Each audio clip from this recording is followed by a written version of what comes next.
여러분 안녕하십니까? 집중 인터뷰 이 사람의 정은아입니다.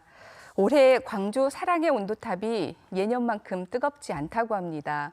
경기도 경기지만 기부나 봉사 그리고 우리 이웃들을 위한 따뜻한 마음 자체가 줄어드는 건 아닌지 걱정입니다. 그래서 2018년 집중 인터뷰의 마지막 방송은 이분과 함께하려고 합니다. 우리에게 봉사의 가치를 행동으로 보여주실 분입니다. 기부나 봉사가 그저 숨 쉬는 것과 같은 것이다라고 말씀하시는 최영자 봉사단장님이신데요. 일상이 봉사라는 단장님과 함께 유쾌한 봉사 이야기 나눠보겠습니다. 안녕하십니까? 안녕하십니까. 자칭 귀엽고 예쁘고 깜찍하다고 네. 말하고 다니는 최영자입니다. 네, 반갑습니다. 이렇게 처음 어떤 분 만나실 때 이런 식으로 혹시 네, 항상 인사하시나요? 그렇게 합니다. 그러시군요. 그러면 단장님이 어떤 분인지 뵙기 전에 이미 상대방이 마음이 활짝 열리고 굉장히 밝아질 것 같아요. 그렇다기보단 전혀 다르니까 얼굴하고 전혀 다르다 보니까 멘트가 네. 기억을 한 것 같습니다. 아, 그러시군요. 굉장히 바쁘시다라는 이야기를 참 많이 들었는데요. 오늘도 봉사하고 오셨죠? 네, 오늘도 봉사하고 네, 왔습니다. 오늘은 무슨 일 하셨나요? 오전에는 장애우들 데리고 우크렐라 오카리나 공연 갔다 왔고요. 네. 오후에는 주간보호센터에 네. 어머님들께 재롱 떨고 왔습니다. 재롱이라고 한다라면은 보통 어떤 모습을 보여주시는 건가요? 민요춤하고요. 네. 건강체조하고 판소리, 거기다 놀이를 섞어서 네. 같이 함께 호흡하는 겁니다. 진짜 뭐 많이 하시네요. 재주는 별로 없습니다. 그런데 이제 좀 더 많은 분들에게 그런 그 즐거움을 전해드리고 싶은 마음에서 하신다라고 제가 이해를 하겠습니다. 네. 그리고 그 단장님께서 하시는 봉사 중에요. 송정동 공원에서 하시는 잔치상 봉사라는 게 있더라고요. 네. 그러니까 이 이름만 들으면 잔치상, 어르신들을 대상으로 하는 것인가 예. 보다라고 생각을 하게 되는데 어떤 건지 직접 설명해 주시죠. 쉽게 말씀드리면 어르신들이 집 밖으로 나오게끔 그리고 나오셔서 서로 안부를 묻게끔 하자는 네. 취지로 해가지고 네. 제일 처음에는 송정동 공군부대 아. 공군부대 입구에서 하기 시작했습니다. 네. 거기는 녹록길이거든요. 네. 어머님 아버님들께서 가장 많이 왕래하시는 곳이에요. 거기가. 아. 그래서 거기서 처음에는 A4 용지에다 써붙여 놓고 네. 식사합시다 이렇게 해서 네. 제일 처음에 오신 게 5월 달에 오신 게 네. 20여 분이 오셨어요. 그러면 15년도에. 가장 처음이라고 한다면 2015년 5월에 예, 그렇죠. 예. 그래서 이제 점차적으로 이게 알려지다 보니까 네. 처음에는 계속 하겠느냐 네. 한시적이었지 했는데 네. 계속 하다 보니 알려지다 보니 지금은 100여 분이 넘게 훨씬 오십니다. 한 130분 네, 정도 네. 오신다고 네, 하시더라고요. 그렇습니다. 그러면 그분들을 모셔서 잔치상을 차려주신다고 하는데 보통 무엇을 만들어 주시는 거예요? 잔치상 하면 우리 전라도는 대체적으로 홍어 무침, 네. 고기 삶고 네. 그다음에 떡하고 네. 그걸 기본에 틀에 잡혀 있거든요. 네. 이제 밥하고 떡하고 찰밥하고 네. 이렇게 해서 제가 합니다. 집에서 혼자 준비를 하다 보니까 조금 걸립니다.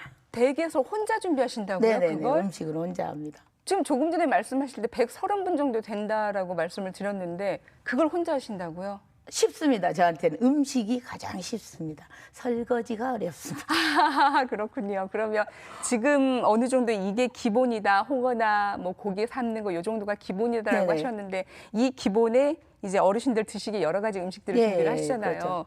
그야말로 어르신들 입장에서 보면은 7순이나 8순 때 받는 잔치상 같은 그런 마음이 드실 것 같은데요. 이 130분이나 되시는 분들의 상 차림도 직접 만드시는데 그 비용도 전액 다 부담하신다면서요? 제가 부담을 하지 않고요. 네. 신랑 월급으로 하는 거니까 제가 부담을 하지 않습니다. 그러니까 이제 음식만 제가 만들고 네. 그 돈은 네. 신랑 월급에서 받아오면 네. 무조건 조건 없이 100만 원씩 떼놓고 네. 생활을 먼저 하거든요. 그 돈으로 합니다. 그러니까 이미 월급이 들어오면 어느 정도 이 부분은 우리가 봉사에 필요한 금액이다라고 해서 떼내고 생활을 하신다는 네네네. 말씀이에요. 그렇게 하시면 혹시 남편분께서는 뭐라고 말씀하시나요? 예, 뭐라 하지를 못하죠. 본인이 원해서 한 거니까 본인이. 남편분께서요? 본인이 먼저 언젠가 회사 사보에 실린 적이 있었어요. 예. 저보다 조금 더 심하게 봉사를 하는 편입니다. 근데 아, 그래요? 사보에 실렸는데 네. 뭐를 하고 싶냐 했더니 어르신들한테 잔치상을 베풀어주고 싶대요. 아. 그래서 안 식구가 제일 잘하는 건 요리잖아요. 네. 그래, 그럼 내가 해줄게. 네. 해서 시작한 게 만 4년이 됐습니다. 그러면 이 잔치상 봉사를 맨 처음에 시작하시게 된 계기가 남편분의 말씀 네네, 때문에. 그렇죠. 예. 아, 그렇군요. 네. 그러면 이제 뭐 음식을 만드시는 부분은 단장님께서 네. 하시는 거지만 나머지 마음을 함께 나눠주시거나 비용을 대시는 부분은 이제 남편분도 함께 하시는 거잖아요. 그러겠죠. 그리고 잡일도 다. 잡일도 하시고요. 이 정도로 생각을 하면 비용도 비용인데다가 지금 바깥에서 하시는 일이 굉장히 많으시단 말이에요. 네네네. 집안 살림은 어떻게 하십니까? 집안 살림은 쉽게 말하면 네. 아들이 그럽니다. 엄마가 안에서 허당인 거 아냐고. 네. 사람들이 밖에서는 정말 잘합니다. 네. 안에서는 아무것도 안 합니다. 네. 아들이 살림은 다 합니다. 그러면 그러니까 살림을 아예 놓으셨다라는 그냥 조금 저희가 그렇게 웃자고 말씀을 하시면 안 되겠죠, 그죠? 웃자고 하는 표현이긴 한데 바깥에서 봉사 활동을 많이 하시면서 네. 아드님께서 하시는 표현이 네. 우리 엄마는 밖에서는 그렇게 많은 일을 하고 계시지만 집에서는 아무것도 하지 않는 허당이시고 네, 그리고 아주 손이 많이 가는 엄마라고 그럽니다. 네, 그리고 그 손이 많이 가는 부분을 다 아드님께서 네. 뒤처리를 해주시는 거군요.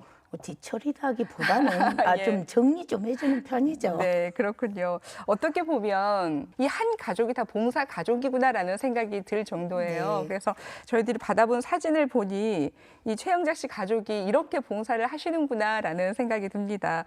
진짜 봉사 가족이라는 말이 딱 맞을 정도로 사진을 보면서 좀 설명을 해볼까요? 네. 이런 부분은 뭐 함께 연탄을 나르는 사진들도 있고요.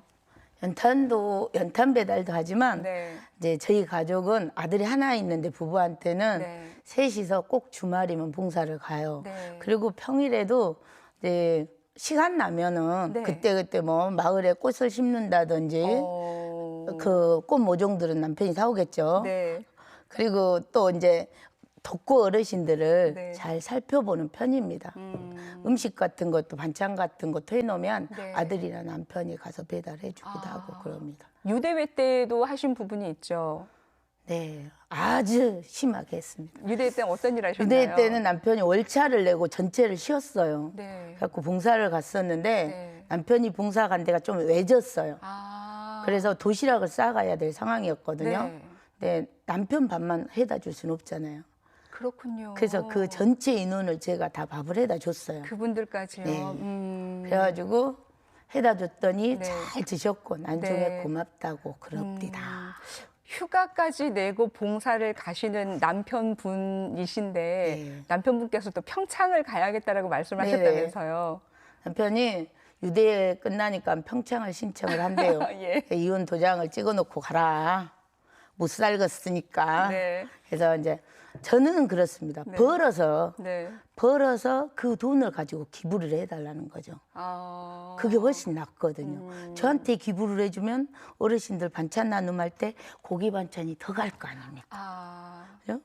그럼 제가 반찬은 하고 있으니까 네, 제가 네. 그랬더니 아무 말 안 합니다. 그러면 아니 그 봉사를 하시는 입장에서 보면은요 단장님께서도 내 시간 나의 비용을 털어가면서 남들을 위해서 봉사를 하시잖아요. 네. 그런데 그 평창을 가시겠다고 하시는 남편분께서도 봉사 자원봉사 하시기 위해서 간다고 하신 건데 네네. 왜 그걸 말리신 거예요? 방금 전에 말씀드렸죠. 자, 월차를 안 내고 벌면 그 돈으로 다른데 기부를 하면 된다니까요. 그러니까 그거는 단장님의 봉사를 위한 거 아닙니까? 남편분의 행동을 막고. 저한테 기부하지 말고 다른 기관에 해도 되잖아요. 네. 그래서 그랬더니 그게 또 일리가 있거든요. 아. 또 다른 데에들도 많이 있을 거 아니에요. 네. 그랬더니 이번엔 참겠다고 이번에는 참다군요. 참고 다른 대회에 봉사를 신청해라. 네. 그러면 이 정도의 스케줄이면은 한 일주일 정도를 본다라고 하면 일주일 내내 굉장히 다양한 봉사를 하실 것 같아요. 스케줄이 어떻게 되십니까? 제가 일주일에 9번은 봉사를 나가거든요. 9번이나요? 네. 근데 대체적으로 보면 뭐 어르신들한테 가는 아까 우쿨렐라 공연을 한 번씩 꼬박꼬박 나가고요. 네. 또 제가 하고 있는 요리 교실도 있고요. 네. 민요춤, 뭐 네. 경로당, 네. 주간보호센터, 요양원 같은 데도 다 가고요. 집수리반도 가야 네. 되고요. 네. 그다음에 제가 여성 방범 대장을 하고 있는데요. 네. 거기도 관리를 해야 되고요. 네. 하는 일이 아주 많습니다. 지금 소개해 주신 그 많은 봉사 중에서 네. 특히 단장님께서 애착을 많이 갖고 계시고 이것이 중요하다라고 생각하시는 부분이 바람꽃 집수리 봉사단이라는 이런 봉사인 네. 겁니다. 어떤 봉사를 하는 곳인가요? 바람꽃은 강상구 자원봉사센터에서 네. 처음 만들어졌어요. 그 전에는 한 5, 6년을 그냥 일반 우리들이 개개인으로 해가지고 집수리를 했었거든요. 네. 그러다가 2년 전에 이제 바람꽃이라는 명칭을 만들었죠. 네. 그래가지고 거기에는 우리가 생각지도 못하는 세상에 이런 일이 나오는 그런 네. 집들을 치워주러 다녀요. 음. 근데 일반 주부들이나 남자들은 집에 있으면 바퀴벌레 한 마리만 나도 깜짝깜짝 놀라잖아요. 네. 근데 그런 데 가면 속된 말로 제가 그래요. 여기에 있는 바퀴벌레 싹 쓸어 모으라고 내가 볶아준다고. 그 정도로 많아요. 일반 생활 쓰레기까지 오물까지 해가지고 사람 한 사람이 들어갈 수 없는 구멍이에요. 네. 그런 걸 손으로 일일이 떼내야 되잖아요. 떼내야 되고 또 자루에 담아서 밖으로 꺼내야 되고. 이게 제가 해본 봉사들도 다 보람은 있지만 네. 가장 힘들고 무겁고 한 봉사가 바람꽃 주거 환경 개선이에요. 그래서 제가 오늘 여기에 나와달라고 할 때 네. 꼭 이거는 제가 어필을 하고 싶었어요. 네. 우리 어떤- 바람꽃 단장, 아. 우리 바람꽃 실명을 거론해도 될까요? 안 되겠죠. 네, 바람꽃 단장님이나 네. 대표님이나 우리 단원들이 말 그대로 얼마나 힘들게 하는지 몰라요. 근데 각 처에서 하시는 봉사들이 아주 많아요. 이게 딱 갖다 놓은 거죠. 중심에 있는 거예요. 네. 굉장히 열심히 하시고 내일같이 하시고 네, 그거를 다 해놓고 나면 네. 쓰레기 정리하고 도배장판하고 네. 그다음에 짐 정리 다 해놓으면 네. 또 그 깨끗하잖아요. 네. 그것 때문에 하는 것 같습니다. 그 부분에서 광산구 자원봉사센터가 굉장히 큰 도움을 네네네. 주셨다면서요. 광산구 자원봉사센터가 저한테 길을 열어준 거죠. 네. 제가 여기를 나오려고 보니까 네. 제가 잘한 게 생각이 나는 게 아니라 예. 고마운 사람들이 생각이 나더라고요. 예. 자원봉사센터가 제일 처음에 저한테 요리 강의를 해달라고 그랬을 때 전혀 그런 적이 없는데 어떻게 하냐고 그랬는데 네. 길을 열었어요. 네. 지금 현재 진행형이겠죠. 네. 그리고 이제 우쿨렐레나 네. 뭐 민요춤, 체조를 네. 자원봉사센터에서 배웠어요. 아, 그러셨군요. 예, 처음에 저는 같은 경우는 배우는 과정에 네. 봉사를 바로 투입을 한 아. 케이스고 성격이 급하다 보니까 네. 그러다 보니까 이제 또 조금 모자라니까 학교를 가게 되고 네. 또 개인적으로 레슨을 받게 되고 그러더라고요. 그러니까 그 모든 것이 개인적으로 레슨 받고 배우는 것들이 다 목표는 봉사를 네, 위한 그렇죠. 거잖아요. 그렇게 남들이 보셨을 때 저렇게 하실 수가 있을까라는 생각이 들 정도로 열심히 하신단 말이에요. 그러다 보니 한편으로는 의도치 않게 오해도 좀 많이 받으셨을 것 같아요. 많이 들었습니다. 가장 아주 많이 들으신 들었습니다. 이야기가 뭘까요? 처음 제가 봉사를 할 때, 그 다음에 잔치상 할 때 네. 제일 많이 들은 소리가 네. 어디 나가냐, 아, 혹시 정치에 네, 관련된 어디 나오냐, 그 다음에 어느 단체에서 나왔느냐 아. 이런 말을 굉장히 많이 들었습니다. 이제 하도 많이 듣다 보니까 제가 네. 답을 하나 딱 드립니다. 네. 나온다고. 나온다고. 뭘로? 통일되고 난 다음에 네. 20년 뒤에 내가 네. 대한노인회장으로 나올 거니까 그때까지 엄니 아버지들이 꼿꼿하게 살아계시라고. 아. 그러면 그때 도장 찍어주라고 그러거든요, 제가. 네. 근데 지금은 이제 묻는 분이 안 계십니다. 이제 너무 잘 아시니까. 네. 집수리 봉사하시면서 정말 몸도 엄청 힘들잖아요. 그래요. 그리고 현장을 다니시면서 비용도 많이 들고 마음도 많이 힘드시고 그러실 텐데 이런 봉사 활동을 하시게 된 가장 이렇게 푹 빠지게 된 계기가 있다면요. 제가 봉사는 결혼할 때부터 했거든요. 네. 그랬는데 그때는 한 달에 2번 정도 네. 그냥 일상적으로 하는 봉사였는데 몇 해 전에 어느 분한테 들었는데 그러시는 거예요. 네. 그분이 봉사를 일주일에 2번 정도 나오셨어요. 예. 정말 대단하다고 어르신이 나오셔서 하시는 게 너무 대단하다 그랬는데 네. 그분이 기초수급자였어요. 네. 그거를 알고 나니까 주위에서 다 배제를 하더라고요. 왜요? 이 시간에 봉사 나올 시간에 가서 돈 벌지 아. 이런 시선이 들어왔어요. 근데 제가 그분께 여쭤봤어요. 네. 사정이 있겠지? 그랬더니 그러시는 거예요. 나는 하루에 3시간 이상을 섰지를 못한대요, 몸이. 네. 네. 근데 나한테 기초수급을 주는 사람들은 우리 국민들이잖아요. 네. 그분들한테 조금이라도 해주고 싶다 이거예요. 그래서 봉사를 나온대요. 네. 그 말을 들으니까 네. 저는 아주 건강하잖아요. 네. 우리 식구들도 아주 건강하고 그럼 건강한 내가 해야지. 저 남편하고 아들한테 말을 했죠. 가서 집에 가서 야 이렇다네 그랬더니 네.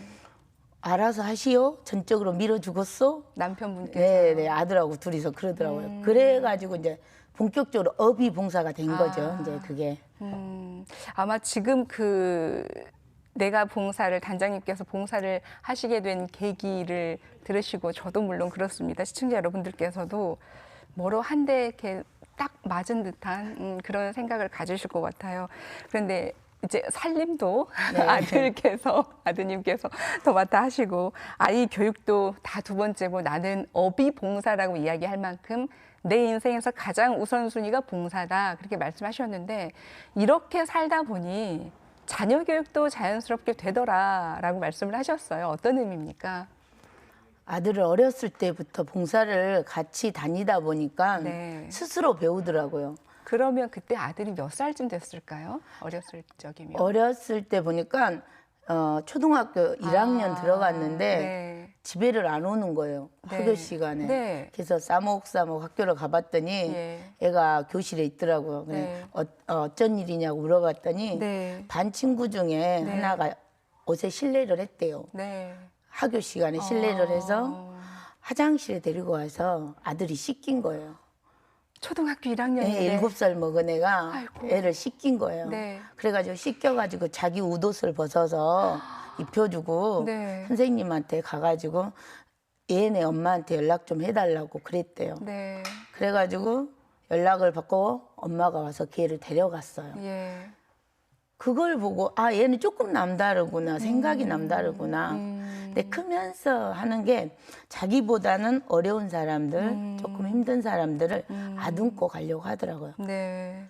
배려심도 굉장히 좋습니다. 그러면 아들 입장에서 보자면 7살이 되기 전부터 단장님께서 봉사하시는 모습을 보고 자란 거였죠. 그렇겠죠. 그러면 어르신들 목욕시키는 것도 보고 그랬습니다. 그럼 그런 모습을 보면서요, 그 7살이 됐을 때 반 친구와의 그런 모습을 보면서 행동을 하기 전에 어렸을 적에 혹시 단장님께 건넸던 이야기 중에서 혹시 기억나는 부분 있으신가요? 아들이요? 네. 아들이 했던 말은 달리 생각을 안 나고요. 네. 우리 엄마는 네. 좀 독재자란 말을 되게 많이 들었어요. 어떤 의미에서 독재자일까요? 뭐를 해라가 아니라 네. 안 하면 안 돼. 안 하면 안 돼. 이렇고 그다음에 이제 어린애가 따라오잖아요. 봉사를 따라오잖아요. 네. 그러면은 제가 어린애가 따라와서 봉사를 어떻게 하겠어요? 네. 그럼 어디에 있어야겠어요? 걔를 안전한 곳에? 그죠 다른데 그러면 주지스님한테 가갖고 놀고 있는 거예요. 자발적으로? 네, 주지스님한테 가서 놀고 네. 우리는 봉사를 하고 네. 어려서부터 그렇게 몸에 배웠습니다. 그렇군요. 그 봉사라는 것 자체가 마음 보여주고 행동 보여주는 것 자체가 네. 그렇게 많은 그 긍정적인 파장을 이제 일으키는 건데요. 지금도 하고 계시는 일이 많으셔서요. 네, 앞으로의 계획을 여쭤보기가 조금 머뭇거려지긴 하지만 그래도 여쭤보겠습니다. 앞으로 어떤 계획 갖고 계시나요? 지금 현재 하고 있는 봉사들은 다 네. 현재 진행형으로 가지고 갈 거고요. 네. 그 중에 제가 하고 있는 민요춤이나 네. 체조, 판소리, 놀이를 묶어가지고 제가 수업을 다니고 있는데 네. 이제 내년부터는 네. 이거를 그 기관들에서 페이를 받아가지고 페이를 받아서 어르신들 잔치상을 동네 잔치로 안전하게 자리를 잡고 싶어요. 네. 근데 남편 월급 갖고 하기에는 한계가 있더라고요. 네. 보니까. 그래서 오래 가려면 네. 오래 가려면 내가 벌어서 네. 봉사를 합시다. 이렇게 바꿨습니다. 네. 내년도 계획입니다. 네, 그렇군요. 앞으로도 바쁘실 텐데요. 무엇보다 건강하시기를 바라겠고요. 오늘 함께해 주셔서 고맙습니다. 네, 감사합니다. 배워서 남주자라는 이야기, 여기에 내년에는 하나 더 하겠습니다. 열심히 일해서 나눠보자. 이웃에 대한 사랑을 나누고 실천할 수 있는 그런 연말연시 보내시길 바라겠고요. 집중 인터뷰는 여기에서 마치겠습니다. 다음 이 시간에 찾아뵙겠습니다. 함께해 주신 여러분 고맙습니다.